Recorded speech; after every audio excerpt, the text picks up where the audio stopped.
Oh my god, they're dead! Who could have done such a heinous act? I bet it was that frog down by the swamp. I don't like that frog. He's got them shifty eyes. It was that convict Andujar, that rapscallion. I bet it was that strange shadowy figure that likes to swing in the park on Thursday nights. I swear to you, it was my stuffed panda. He's possessed. It could have been Ricky's arm. We haven't seen it since it got cut off. I definitely know who the killer is. Blank is the killer. Hello and welcome to Blank is the Killer, the unoriginal horror movie podcast where I, your body-possessing spirit, Josh Baker, cover 6 new-to-me horror movies with a random spooky topic 7 at the end. This episode includes Possessed Pals, Black Horror, and Cosmetic Peril.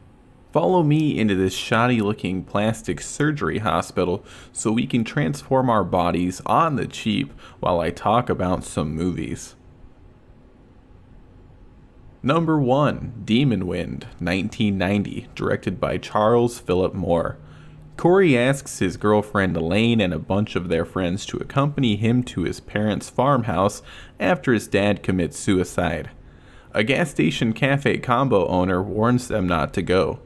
Once Corey and friends reach the farmhouse, they realize it's corrupted by supernatural forces. They try to leave, but a rolling fog keeps transporting them back to the farmhouse. Demons start killing and possessing the friends. Corey and Elaine find Corey's grandma's diary that contains light spells and tells them where to find 2 demon-killing daggers. More friends start turning into demons. The gas station cafe combo owner arrives at the farmhouse and reveals he's a worshipper of demons. The owner and all the demons that are present combine into a super demon. Corey and Elaine are the only ones left to fight. They use the spell to transform Corey. Corey tries to fend off the super demon. The demon starts beating Corey, but Elaine finishes reading the last spell in the book, which defeats the demon. They then go back to the gas station cafe combo to kill one more demon. The demons and their followers are the killers. At least that's my understanding. Demon Wind is a wacky lovable mess. I don't even know where to begin with this one. How about Corey's gaze? Corey's gaze? Yeah, what I'm referring to is the way he stares at everything. Corey had the power to make me burst out laughing with a simple glance. A character looking at things shouldn't be funny. For some reason, Corey's eyes are comedic gold. Corey was played by Erik Larsen. His acting is bizarre. He comes off as a weird alien. Maybe Larsen's acting is perfect and incredible. Corey does transform into what looks like an alien vampire during the climax. Was Corey transformed, or was he simply revealing his true form? I burst out laughing the second vampire alien Corey made his debut. I thought Corey's gaze was hilarious before he became an egg-headed alien man with no eyebrows, so obviously I found it even funnier post-transformation. How's everyone else's acting? Well, not great. Erik Larsen's Corey does make everyone else look a lot better by comparison. There's a duo that was amazing every time they were on screen that consisted of Steven Quadro, a dude that looks like a Kevin Bacon impersonator, as Chuck, and Jack Froscinito as Stacy. Chuck and Stacy are 2 buds. Chuck is a magician who is also a master at spin kicks. He makes a dove appear and crap on Dell, a meathead Fred Jones looking dude that reminded me a lot of Chad Radwell from the show Scream Queens. Dell tosses a can at Chuck, who masterfully and majestically kicks the can back at Dell, landing a sweet headshot. Quick Dell tangent before more on the buddy duo. Dell, when referring to his girlfriend, says she looks good enough to eat. Weird thing to say, I know. Dell ends up munched on by a possessed demon version of said girlfriend later on in the movie. She doesn't say he looks good enough to eat before sinking her teeth into him, but when Dell's decapitated head is flaunted in front of his still living friends, the possessed friend who's holding it does at the time say he was good enough to eat. I'm glad that came back full circle. Back to Chuck and Stacy. Not only is Chuck a magical kung fu master, Stacy and Chuck are also strapped. As soon as things go south, they bust out the guns. A topless older woman who's obviously a demon tries to coerce them into leaving the safety of the farmhouse. They see right through Demon Mama, but still journey outside anyway to kick some demon tuchus. They bloody a lot of demons, and Chuck even removes a fiend's head from its shoulders with a spectacular spin kick, but unfortunately the duo is overrun by the hordes from hell. Their buddy demon fighting efforts must have been the inspiration for the show Supernatural. I've never seen any of that show. Should I? There is more fog than wind in Demon Wind. Should have been called Demon Fog. Besides the hamtastic acting and over-the-top goofiness, what else did I enjoy in Demon Wind? The sound effects. Oh boy, the sound effects. I don't think any new Foley was done for the movie. I recognize so many stock sound effects. I'd say a good 60% of the sound effects used didn't match up with what was happening on screen. The same sounds were stacked on top of each other. My favorites were the sound used when people fell down and the GoldenEye silenced pistol shot sound that was used for some punches. Two butts are shown, one bare booty when Corey talks about a dream he had where he was hanging out naked at the gas station cafe combo he ends up at. Weird dream, Corey. The other behind belongs to Elaine, who pulls down her pants to moon Corey in the cafe to cheer him up. It doesn't work though. He responds to seeing his girlfriend's butt with the phrase, "A moon for the misbegotten." I think we should all respond to seeing butts in the future with that phrase. The practical effects work in Demon Wind is stellar. The demon and gore makeup is gross and awesome. Big Bad Demon looks especially nasty and has jacked goat legs. One girl is killed by a cow skull that captures and reels her in with a long monster tongue. The cow skull then chomps on her head until she dies, as all of her friends watch and do nothing to help. The only practical effects I didn't dig were Corey's alien form makeup and prosthetics, which seemed totally unnecessary. Besides practical effects, CGI was used for some magic stuff, like the demons combining into one and the big demon shooting blasts from his hands. The CGI is some of the worst I've ever seen. It's so bad that I loved it. Is Demon Wind basically an Evil Dead ripoff? Pfft, what? No. Demon Wind's events don't start because someone reads something in a language they don't understand. There's no Necronomicon-like book. Friends that go to a secluded cabin-like location don't start turning into deadites. Wait, all of those things happen. Ash didn't turn into a vampire alien in Evil Dead though, so obviously Demon Wind is completely different. Demon Wind is a fantastic, insanity-filled thrill ride. It's a bad-good masterpiece. It turns out a sequel was planned, but never came to fruition. Dag, I wanted more. Number 2, Blacula, 1972, directed by William Crain. Mamuwalde and his wife Luva have a drink with Dracula. Dracula's cool with slavery, which doesn't sit well with his guests. Dracula turns Mamuwalde into Blacula. Blacula is locked in a coffin in a secret room where Luva is also left to die. About 200 years pass. Interior decorators buy Dracula's estate and take items including Blacula's coffin with them to Los Angeles. Blacula is freed and hungry for blood. Blacula meets Tina, a woman that looks exactly like his deceased wife. Initially, he scares her but wins her affection with his vampire charm. A man named Dr. Thomas has come in contact with a bunch of Blacula's victims. The victims start coming back as vampires. Dr. Thomas realizes Mamuwalde is Blacula. Dr. Thomas and the police take out a bunch of vampires, but can't find Blacula's coffin. Tina leads them to the chemical factory where Blacula and his coffin are. A cop kills Tina, so Blacula turns her. After Tina gets staked, Blacula kills a few more cops, then walks into the sun to die. Dracula, Blacula, their brood, and a cop are the killers. Most of the death is technically Dracula's fault. Mamuwalde didn't want to be turned into a vampire. The cop straight up takes aim and murders Tina though. I've said it before and I'll never stop saying it. You can't spell incompetent without C-O-P. William Crain directed Blacula. A lot of films from the blaxploitation era were actually directed by white dudes, so it's awesome that Crain got to direct. He wasn't brought back for the sequel, Scream Blacula Scream, but did another blaxploitation horror movie called Dr. Black, Mr. Hyde. Blacula follows the typical vampire story formula. A vampire from a distant land travels by boat to a new place, bites some people, entrances a woman, and perishes in the end. In Blacula, Dracula exists but is ultimately replaced by Blacula, and Van Helsing is instead Dr. Gordon Thomas. Both main characters are played by black actors as well as Blacula's love interest Tina. William Marshall played Mamuwalde, aka Blacula. His on-screen presence is fantastic.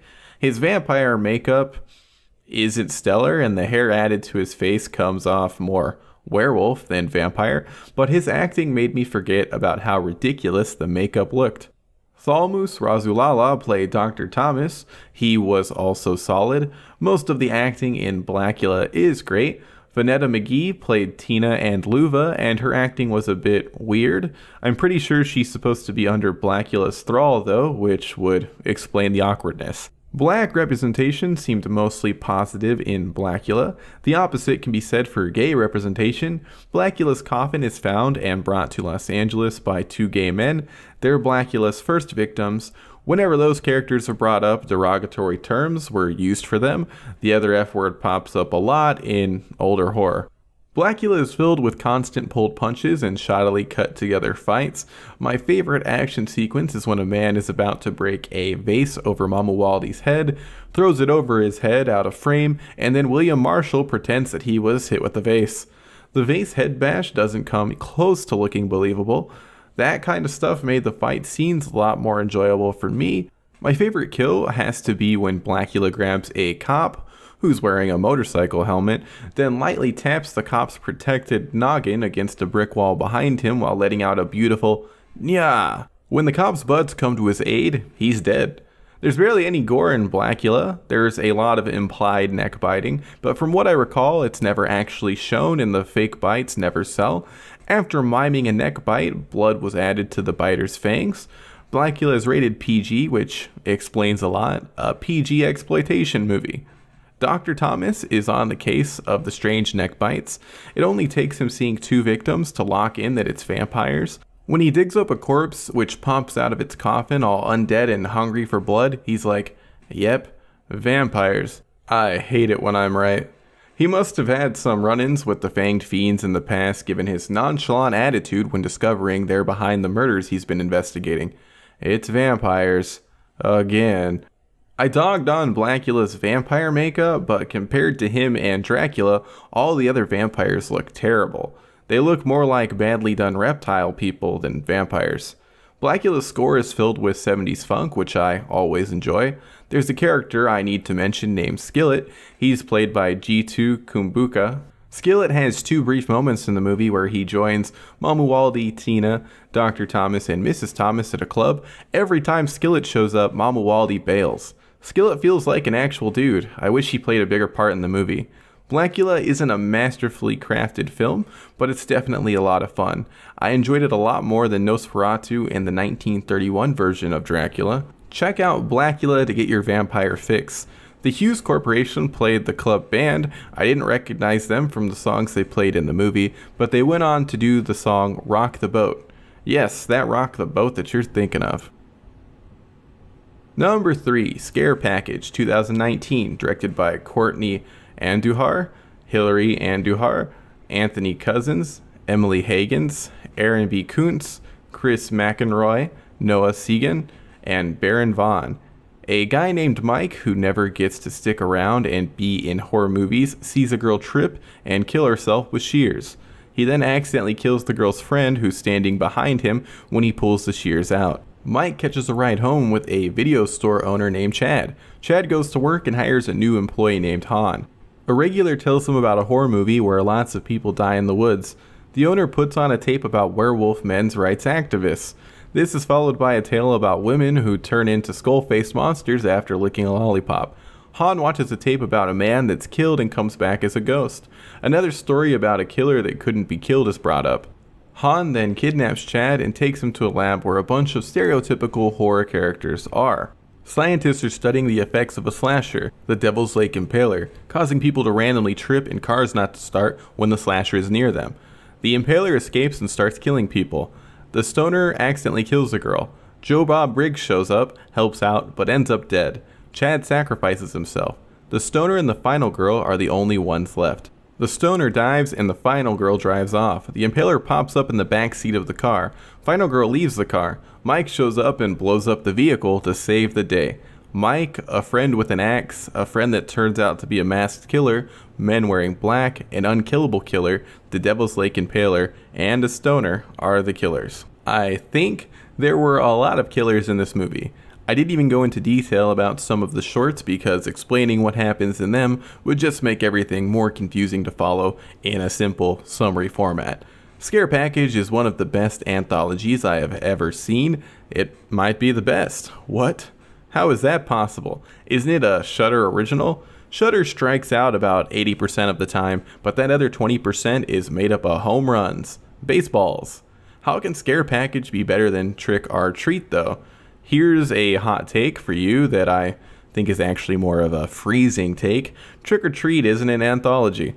All of the segments were written and directed by Michael Dougherty. By definition, Trick or Treat is technically an anthology, but I believe an anthology has to have different directors and writers to be classified as a true anthology. Scare Package blew me away. I only disliked 2 segments. My least favorite by far was MISTER, which not only wins the award for the worst name ever, but worst short of the anthology.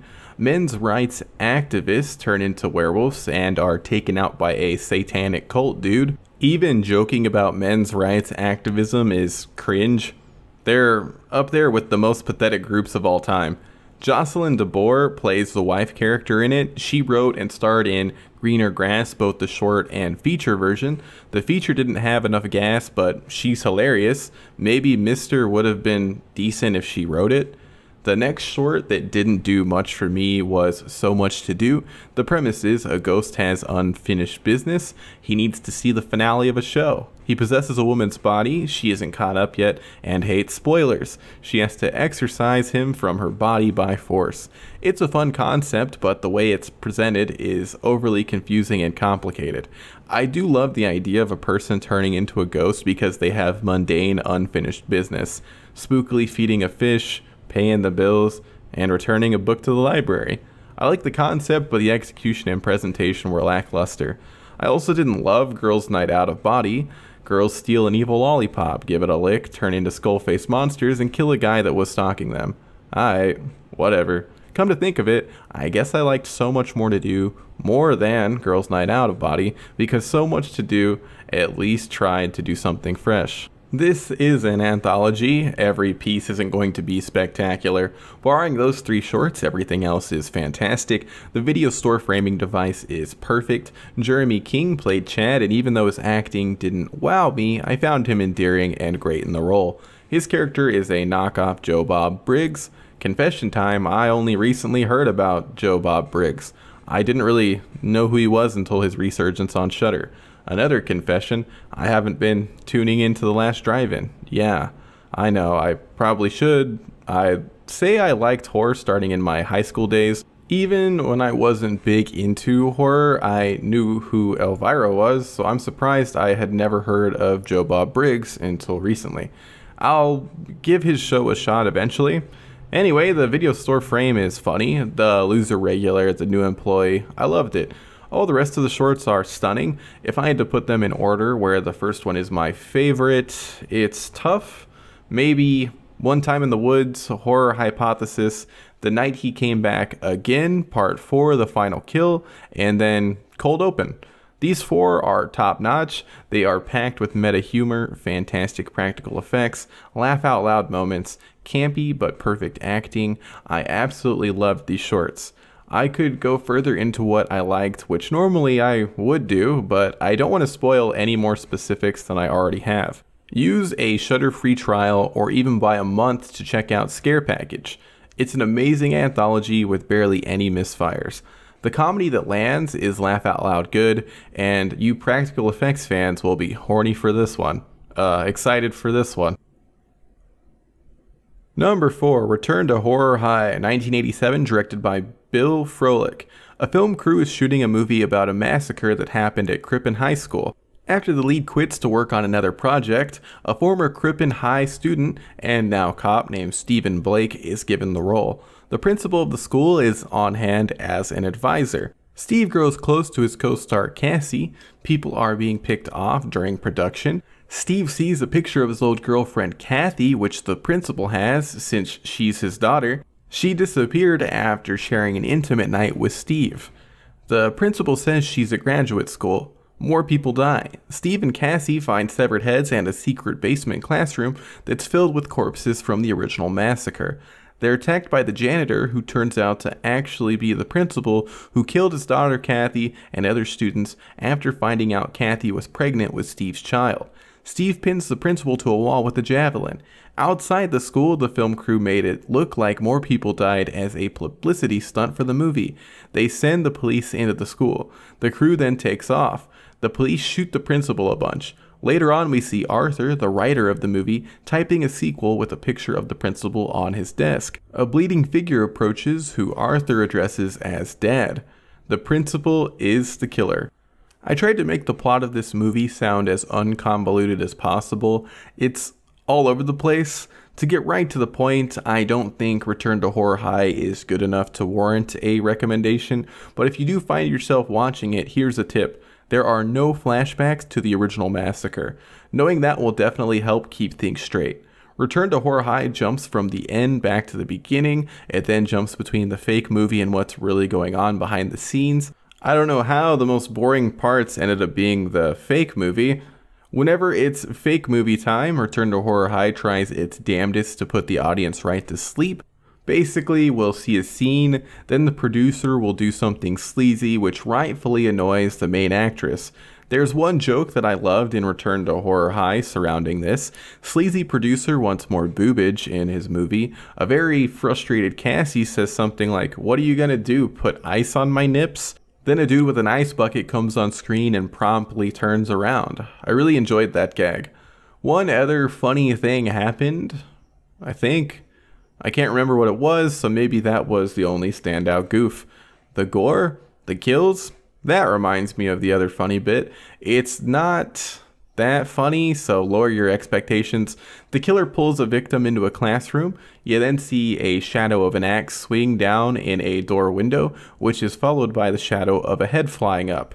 That's my favorite kill, and it has no gore. The other kills, boring. Most of the deaths are off screen. There's one that could have been cool where a big old fan chops up a dude, but instead of seeing the man hit the fan, there's a mediocre match cut to a bucket of fake blood being thrown against a wall. The kills stink. What is the best part of the movie? It's going to shock you. Are you ready? Here goes. The best part of the entirety of Return to Horror High is Maureen McCormick's performance. Who? You know who Maureen McCormick is. Maybe the Zoomers don't. None other than Marsha Brady from the Brady Bunch. I know you've seen it. Marsha. Remember? Now that I think about it, I'm a Jan trying to be a Marsha. Maureen McCormick plays Officer Tyler. She's a goofball cop. Her performance is phenomenal. I'd watch her, Officer Tyler, do anything. She eats a chili dog while at the crime scene filled with bodies. She ends up covered in blood after slipping in the pools that litter the halls. When I saw her being a complete weirdo in her bloody uniform, I thought to myself, this better not awaken anything in me. I must have thought Marsha was a cutie when I watched the Brady Bunch as a child, but I honestly don't remember anything about that show besides Jan pelting Marsha in the face with a football. I just looked it up. Peter threw the ball. I guess I don't remember anything. I feel like I watched a lot of Brady Bunch as a kid, so I don't know how that's possible. I don't know why my brain would purge such important information. I'm not sure how I've rambled on this much and talked more about the Brady Bunch than the actual movie before bringing up the fact that George Clooney is in Return to Horror High. He's the first death. It's a boring death, but hey look, George Clooney, wow. Return to Horror High was his movie debut. His acting is fine for the minuscule part. The other acting, the sleazy dudes are sleazy, the creepy dudes are creepy. Brendan Hughes played Stephen Blake. I wasn't a fan of him, but that's probably the writing. Stephen Blake is a boring character. Lori Letton, the sister in Bloody Birthday, played Cassie. She was fine. George Clooney, Maureen McCormick, and the ice gag are the only highlights of Return to Horror High. I recommend checking out pretty much any other high school slasher instead. It has a fantastic premise, but doesn't come anywhere near to capitalizing on it. Number 5, Yummy, 2019, directed by Lars Damoiseaux. Michael drives his girlfriend Allison and her mom to a sketchy plastic surgery hospital in Eastern Europe. Allison wants a breast reduction. Once at the hospital, Michael and a skeevy assistant named Daniel have a hand in accidentally releasing a zombie. Zombies quickly overrun the hospital. Allison blows up a guy by accidentally flipping a switch on a liposuction machine. There are 2 Eastern European doctors, Dr. K and Ganja, who appear to be behind the whole zombie thing. Ganja takes out Dr. K after he's been infected. Michael is bitten by a zombie lizard thing. The military are shooting anyone that tries to leave the hospital. Ganja places a zombie in a biting position and baits Daniel into getting bitten after he asks for hush money. Daniel kills Ganja. Allison, Michael, and Daniel are the only ones still alive. Since no one knows about Daniel's bite, Michael helps Allison and Daniel escape by raising them to a high ladder. Daniel then begins to turn into a zombie, so Allison backed a car into him. Michael miraculously makes it out alive and ends up on the road. He tries to flag down Allison, but she runs him over thinking he's a zombie. This causes her to lose control of the car. Allison crashes into a tree and dies. Zombies, Allison, the military, Ganja, and a car accident are the killers. Daniel is a real piece of work, but he only kills Ganja after she tricks him into being bitten. As much as I like Ganja, she needed to be dealt with, or she probably would have ended up killing everyone else. Dr. K wasn't even showing signs of changing when she put an axe into the back of his head. He was trying to find a cure. Yummy isn't the word I'd use to describe this movie. Undercooked or bland seem much more fitting. Will there ever be another good zombie movie? Is it possible, or is there nothing new to say when it comes to zombies? Yummy has the same beats we've seen a million times, only this time there's a bad boy trying to steal a sad boy's girlfriend. I don't like bad boy Daniel or sad boy Michael. Michael is the better character. He doesn't want Allison to have surgery in the shady hospital they arrive at, and tries his damnedest to save her once he finds the first zombie. He's still a pathetic character, but he's the only character with any hint of depth. Allison doesn't even make sense. One second she loves Michael and the next she has nothing but disdain for the man. Her hatred towards Michael that sporadically pops up during the undead events doesn't make any sense. Does Yummy do anything new? I'm glad you asked. Flaming then frozen penis. What? Flaming then frozen penis. A throwaway character had a penis enlargement operation done. He's alone with the lady, and given the situation, they decide to bang. It doesn't go well. Mr. New Dick's member ends up engulfed in flames after some type of flammable jelly is applied. It doesn't just ignite on its own. The lady accidentally drops a lit match on it. I don't recall why a match was even lit. It wasn't dark where they were. They were bathed in bright blue and red light. That's the lighting setup for 80% of the movie, and it makes every set piece look exactly the same. Almost the entire movie takes place in a sterile-looking hospital. The least they could have done to shake things up is some interesting lighting. Where was I? Oh yeah, flaming then frozen penis. Flammable jelly plus lit match equals the Human Torch if the only part of his body that flamed on was his dick. The fire is eventually put out by a fire extinguisher. Nothing all that wacky there until the head of the trouser snake cracks off since the extinguishing of the flames froze the poor pecker. I don't think fire extinguishers freeze what's sprayed. I'm no expert though. Let's see. Will a fire extinguisher freeze a snake? Who has been Googling will a fire extinguisher freeze a snake? It was one of the top options. Snake, penis, close enough. A spray from a CO2 fire extinguisher may be enough to cool off the cold-blooded creature so it becomes lethargic, allowing you to remove it safely while it's less aware of its surroundings. Sounds like the worst case scenario of having your junk sprayed with the fire extinguisher's drowsy dick. The elemental genital assault did entertain me. It's rare for a movie to even show a ding-dong, so having one that ends up on fire and frozen isn't something I've ever seen. Yummy isn't. The practical gore effects are fantastic, but everything else is a bore. Don't bother checking out Yummy. Number 6, Ganja and Hess, 1973, directed by Bill Gunn. Dr. Hess Green is studying Merthians, an ancient blood-drinking nation. His assistant George threatens suicide. After being talked down, George kills Hess with a Merthian ritual dagger, then shoots and kills himself. Hess comes back to life with a hunger for blood. He starts killing for it. George's wife Ganja shows up. She falls in love with Hess. She eventually finds her husband's corpse, but still marries Hess, who uses the dagger to transform her. Ganja seduces and kills a man, then disposes the body with Hess's help. Hess then decides to change his ways. He goes back to church. Afterwards, he kills himself by standing in front of a cross. Ganja then sees the man she killed running back to the mansion. George, Hess, and Ganja are the killers.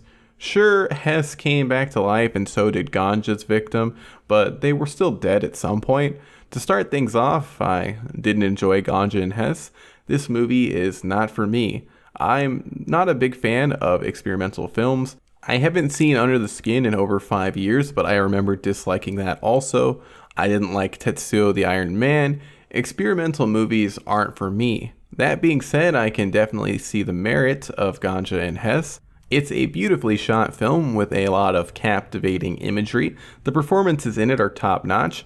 Dwayne Jones played Hess, Marlene Clark played Ganja, and Bill Gunn played George. All of them are incredible in the roles. There are a lot of candid feeling conversations in the film that add to the realness of their performances. Since I enjoyed the acting and how the film was shot, what are my issues? Ganja and Hess struggles with pacing. There are constant scenes that overstay their welcome. I don't need to see 20 minutes of a church service. I don't need to see George brush his teeth while in a bathtub before exiting it and deciding to shoot himself. I never need to see someone rinse out their mouth with bathwater ever again. The sound design is all over the place. Sometimes there's a cacophony of sound drowning out what's happening on screen. Sometimes songs are played on top of each other. Gore? There's some gore. The goriest scene in the movie is when Hess cuts a man's neck open and blood starts to spurt out. It looks good. Ganja and Hess isn't a movie that's about gore though, which is completely fine. I did not go into the movie with the right mindset. I was expecting a highbrow vampire movie, not an experimental one. What led up to the creation of Ganja and Hess? Blacula. Blacula was so financially successful that Hollywood was chomping at the bit for another money-printing black vampire movie. After failed attempts to get some other films made, Bill Gunn landed the opportunity to make a black vampire movie. He didn't want to make schlock, which is why Ganja and Hess is the way that it is. I can definitely see the importance of this film when considering black film history. It just didn't entertain me. Instead of feeling like your average movie, it feels more like documentary footage that you'd expect to have interview recordings played over. The movie begins with the narration of Hess's chauffeur, who's also the pastor of the church at the beginning and end of the movie. Only the first few minutes are narrated by the pastor. I'm not averse to slow movies, but they need to have tension continuously building towards a grand finale. I wouldn't even say Ganja and Hess has a traditional climax. I didn't even realize Hess killed himself by standing in front of a cross during my viewing. Sure, the characters were immortal and hungry for blood, but Ganja and Hess purposefully strays away from being a vampire movie. The word vampire isn't even in the film. They were still able to walk in the sunlight. I was a bit tuned out by the time the cross-suicide happened, sure, but other vampire rules hadn't applied earlier in the film. Do I think Ganja and Hess warrants an almost 2-hour runtime? Nope. The mundane is lingered on a bit too long for my taste. I don't recommend checking out Ganja and Hess if you are solely looking for entertainment. It's an important part of black cinema though, so if you are looking for a film to give you more insight into early black cinema, it's perfect. I'm just not a big fan of experimental movies. 7. Berserk, 1989 onwards, created by Kentaro Miura. After years of hearing about how amazing the Berserk manga is, I finally decided to make the plunge. Manga is expensive, y'all. I'm the kind of person who desires physical books in my hands, and since you can't pirate physical books, not that I'm a digital comics thief, my wallet is being hit hard by my new medieval demon obsession. I think once I'm caught up, it's going to cost me around $400. What the hell? That's crazy. I know. Berserk is currently 40 volumes. I'm not exactly sure if the story has met a conclusion.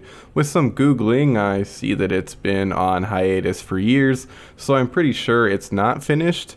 I'm not willing to look too far into it and spoil it for myself though. I won't be spoiling it for you elegant listeners either. I'll talk about some of the contents of the books, but I won't provide any specifics regarding plot and whatnot.